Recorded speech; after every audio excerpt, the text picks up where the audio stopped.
Срочно надо убирать. Вы же знаете, если не уберете, хозяева убирать. Для многих старых домов котлы и колонки – единственный способ нагреть воду и отопить квартиру. Достоинств у этих небольших аппаратов много, но сейчас речь идет о недостатках. Один из главных – правильное подключение газа при установке. Для этого требуется не только закупить соответствующие материалы, но и собрать необходимые документы. Все остальные манипуляции с газовыми приборами обязаны проводить сертифицированные организации. Хотя все требования к их установке кажутся слишком строгими, это сделано только для безопасности жителей. Документы есть? Вот это все есть, но только надо мне хозяйку сейчас позвать, поэтому я просто пришла посмотреть, как это все. А так мы все, там все законно. Вот магазин «Медтехники» закрыт, несмотря на время обеда. И вот труба от вытяжки идет в нарушение всех правил.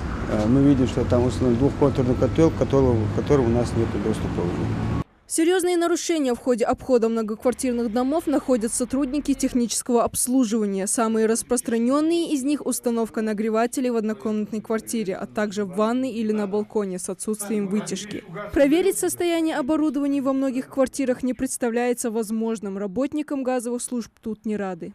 Газ их поступает прямо в ветканал, то есть не в дымоходы, так как их здесь нету, а в ветканалы. И, соответственно, они травят соседей, то есть, получается, друг друга. Проверки проводятся не только по Малгобеку. Чрезвычайные происшествия имеют очень широкую географию. Бытовой газ взрывается в различных регионах страны. Практически 80% происшествий происходит по вине самих жителей. Вопрос, как повысить безопасность использования внутридомового газового оборудования, остается открытым. Специалисты с газовой службы, значит, они дают свою профессиональную оценку, насколько безопасно вот это все оборудование.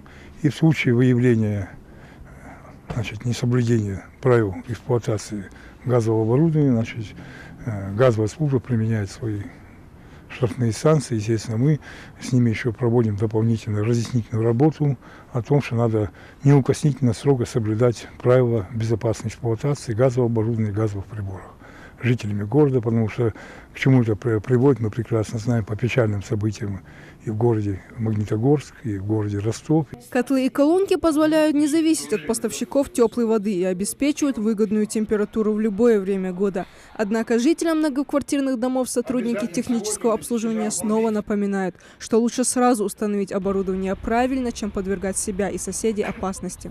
Лариса Дударова, Магомед Шаухалов, Новости 24.